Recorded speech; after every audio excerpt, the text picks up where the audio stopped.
Hey darling, and welcome back to another video. Tonight's theme is something that might be foreign to some, but to others, it's very close to their hearts. And it can pop up in the most unfortunate places and most unfortunate times. And it can be really difficult to deal with. The theme is jealousy. When we care about someone, and maybe we are attracted to them, we can become very accustomed to having them focus their attention on us. And the other person also becomes an intense focus for our attention. Having a loving, intimate relationship with a significant other is one of the core ways that we meet our primal emotional needs for security, for love and affection, for attention and understanding. We get a sense of meaning and purpose, and sometimes also for a sense of status. It's easy to understand why some people are scared that their partner might leave them, and why they can become possessive of the person that they love.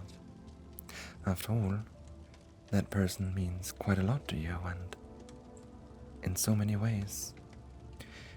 In fact, an occasional bit of jealousy within a relationship is perfectly normal, and it can indicate that there is still a spark.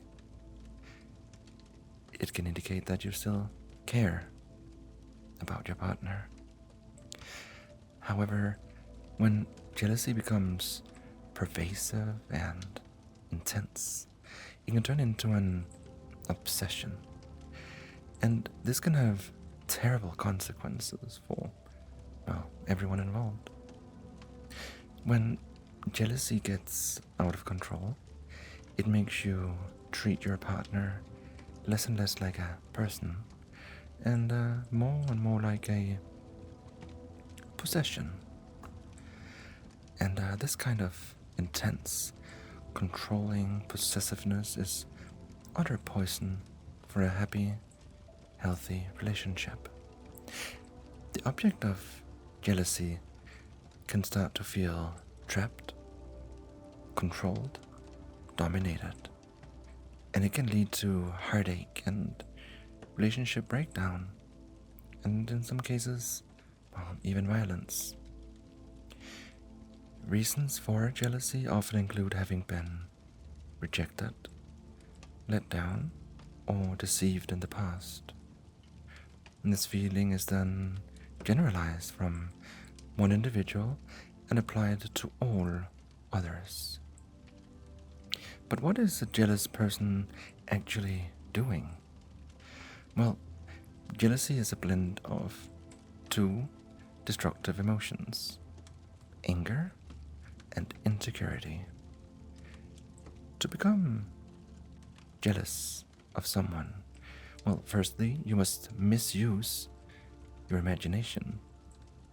You have to make up stuff about your partner's activities and then believe enough in your imagination to react to it emotionally. So, when we boil it down, jealousy is usually just making stuff up and then believing in it. Once this is happening, the jealous person has increasing difficulty seeing reality clearly. They begin to filter and distort events in very specific ways. All kinds of innocent behaviors by the partner are interpreted as evidence of them being unfaithful. They interpret their partner's glance at a stranger as an invitation for intimacy. A conversation or an innocent dance with someone else becomes a prelude to something much more serious. I worked with girls who could not watch TV with her partner in case attractive women appeared on the screen. I have also worked with guys who could not bear that their female partner facing outward at a restaurant in case they became attracted to someone else. So, if you are set upon by jealous feelings, it's essential to learn how to stop using your imagination to make yourself feel bad. You also need to learn to trust. On this real evidence arises that you can't. We need to give people a chance because so many people can be trusted. And even if you were hurt in the past, it is dangerous to assume that one person's behavior is representative of everyone. Now, I will help you with this hypnosis. So I want you to just allow your eyes to close if they haven't. And as you prepare to drift comfortably and effortlessly into a deeply relaxing hypnotic trance so that you can make lasting positive changes in yourself, you can begin now by taking several slower, deeper breaths.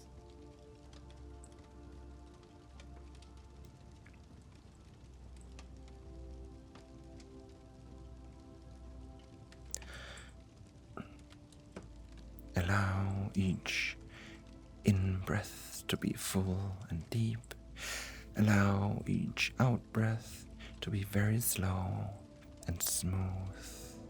As you give yourself this time, right now, to settle back and settle down inside.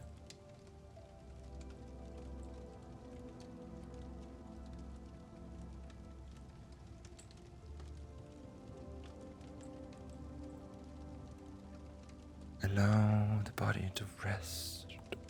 Allow the mind to quiet itself. No need to try. No need to try not to try. Thoughts might sometimes drift through the mind, the little white clouds gliding past in the sky, but there's no need to engage with them, and no need to try to do anything, because that body knows how to rest, and a wave of ease and comfort can flow down through the body as you breathe and relax more and more deeply. Now, that's it.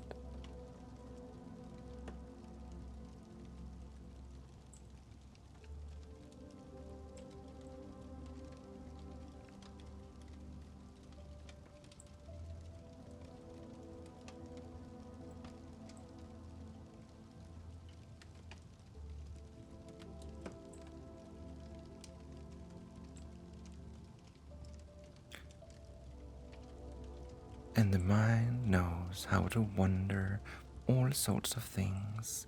When you were a child, you might have had daydreams that would be hard to describe as an adult. Perhaps about stepping through a magic door and meeting tiny people from a world next to ours, or about flying in your own plane to the jungle and finding treasure, or about teddy bear picnics and giant puddles and crazy inventions. And these daydreams, many of them completely unique to you, were all fueled by your tremendous creativity, whether you realized it or not at the time.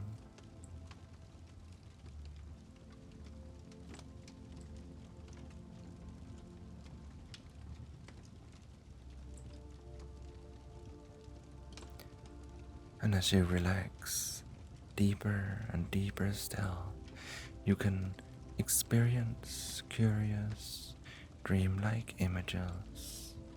You could imagine that the Statue of Liberty was 10 times as big as it is. You could imagine that you could shrink down, drive a tiny car, and have a race with a group of elves. You could imagine that the moon was laughing and that the sun was singing.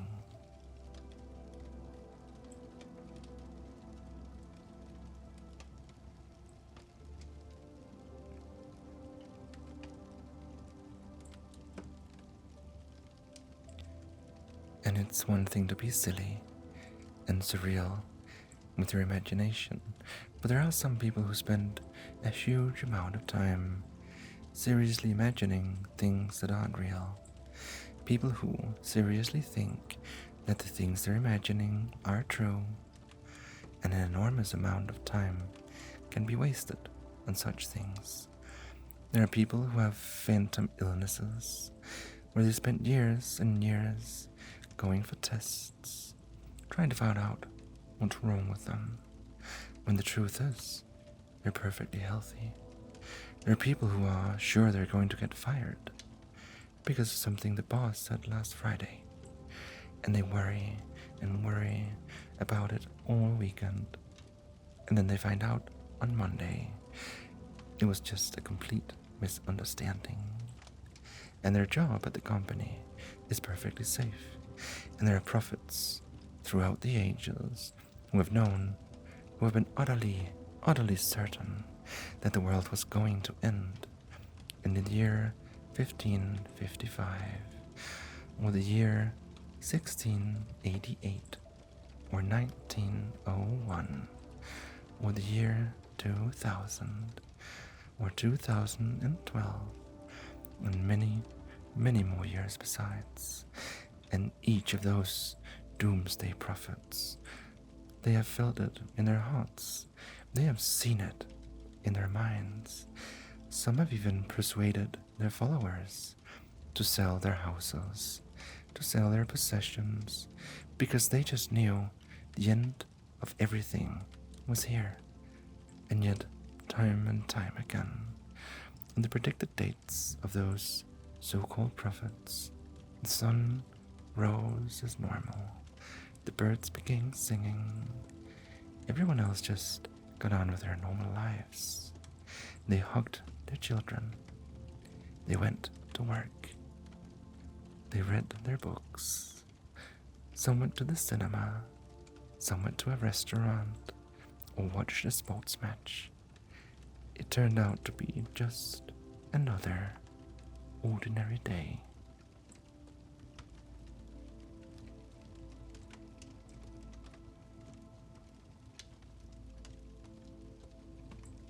And just because something feels important doesn't mean it's true, and it doesn't mean it's even meaningful.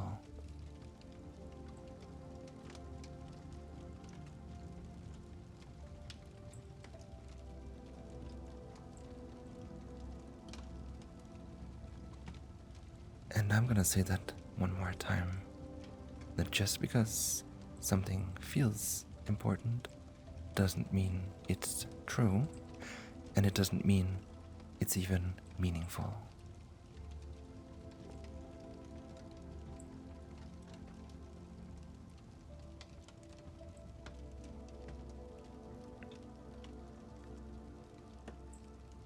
A friend of mine, just a few weeks ago, was utterly certain that her phone had been stolen. She'd been sitting in a cafe, and her phone was on the table in front of her. And then a man came over and asked her the time, and if she knew how to get to the train station from here. And then after he had left, her phone was gone, and she just knew that he had scammed her, and she was furious, utterly furious, that she had allowed herself to be tricked by him, and she sprinted out after him, knocking over her coffee on the table as she did so. But he was gone, vanished into thin air, and she ran back to the cafe and immediately asked if anyone had seen him take her phone.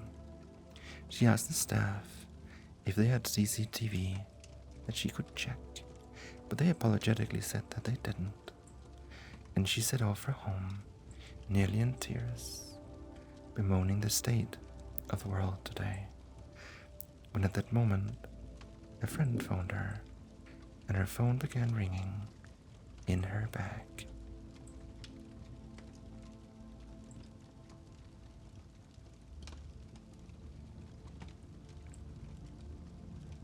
Because it had never been on the table in the first place. She never even put it there.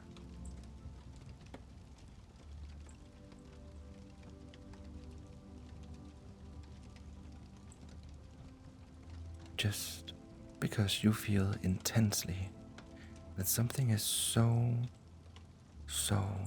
true doesn't mean that it is. And it doesn't mean that it's even meaningful.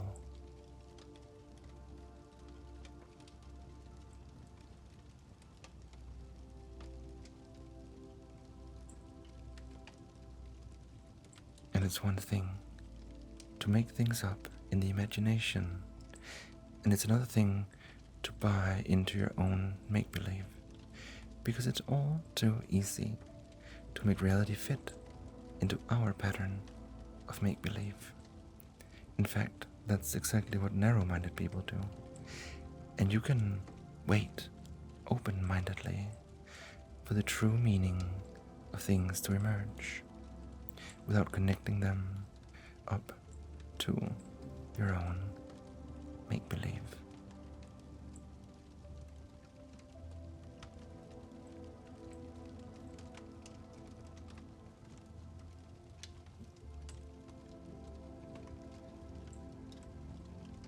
And a person, of course, is not an object.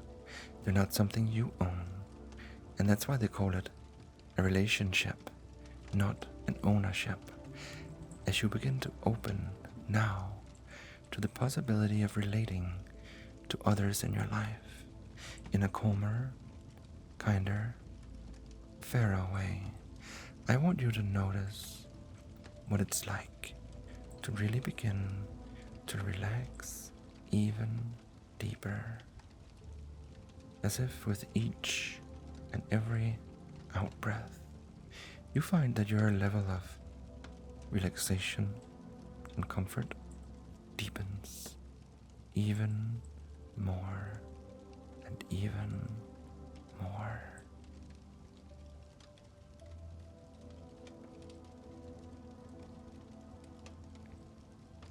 Twice as relaxed now.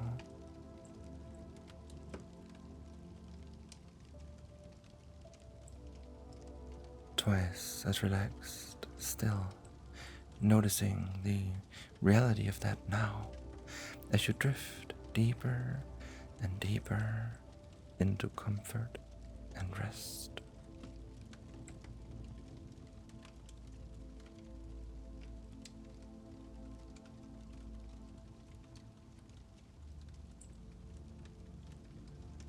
And there were certain situations back in the past when the old, inappropriate jealousy took over your mind, when it distorted your perceptions and stirred up an unpleasant, intense emotion in that you, back there in the past.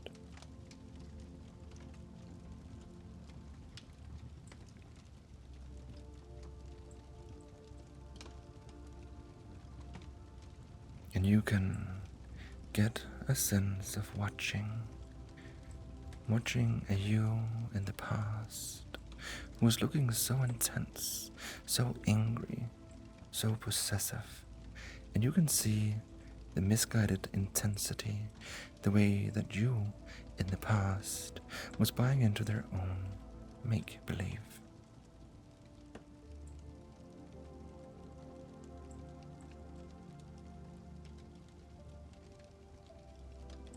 And in a few moments, now, you can notice what it's like to relax and let go of that old pattern for good, to let that whole jealousy pattern become a thing of the past. As you say to yourself, enough is enough.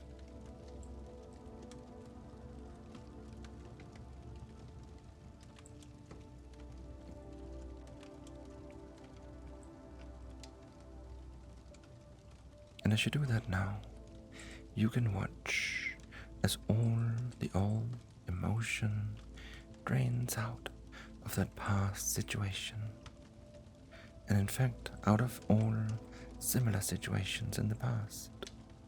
Everything quieting and calming all through those situations as you put it all behind you for good now, and free up your natural capacity to be calm, clear-headed, and open-minded from now onwards.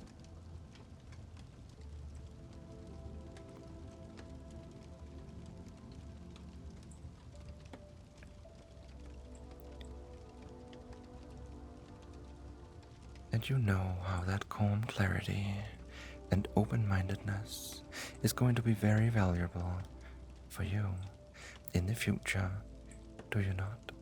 Because there will be times and places in the future when jealousy might once have been able to take control of you, but no more, because things are different now, and you can get the sense in a few seconds of just observing your future self in those future situations where you might once have been inappropriately jealous, now looking so much more relaxed and normal, because calm dignity comes from within you, regardless of what is happening on the outside.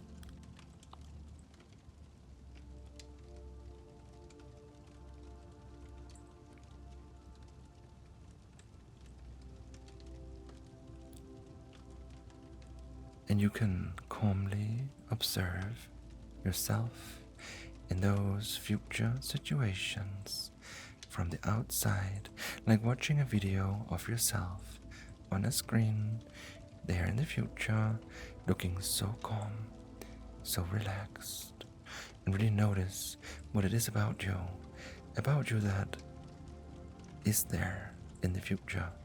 What is it that lets you know that you are becoming much calmer, much more at ease, and much more self-confident as a person?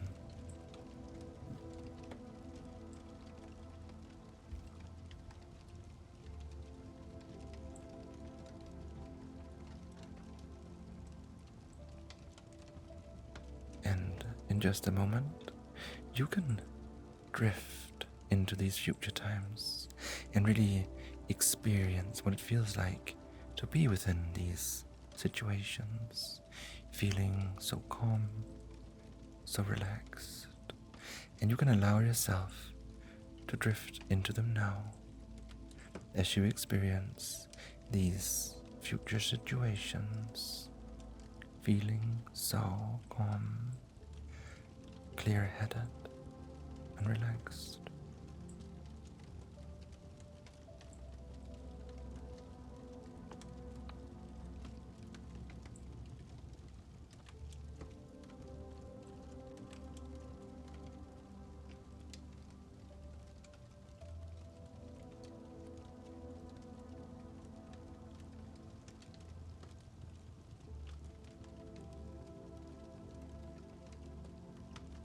And that's it. And you can really absorb this and integrate this as a future reality now.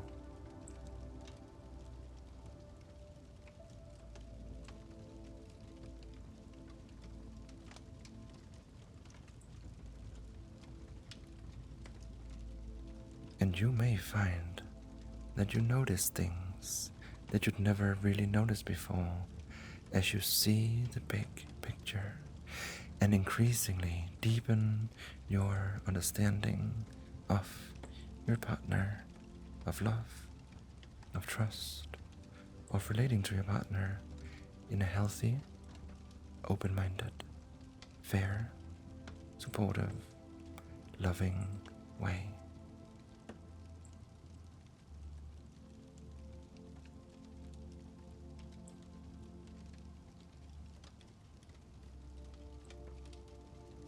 Because you yourself feel calmer, more at ease, more confident in yourself, and there can be a sense of fully coming back to reality now, in yourself and in your life, with a deep sense of commitment to choose a better way forward for yourself and for your relationship. From now onwards, choosing clarity, fairness, open-mindedness, calmness, trust, and love, now and on into the future.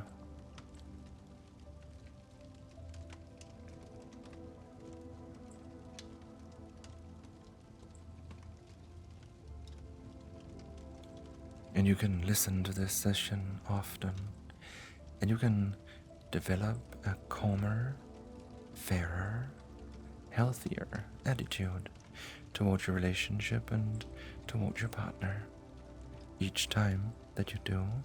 And for now, it's time to prepare to come all the way back to everyday waking consciousness as you notice the position of your body and the sensation of whatever it is you're resting on. That's it. As you return your attention to the here and now, feeling refreshed and alert, and come back all the way now. And that's it.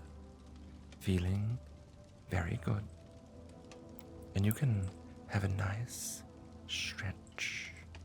And that's it. And whenever you're ready, you can open your eyes.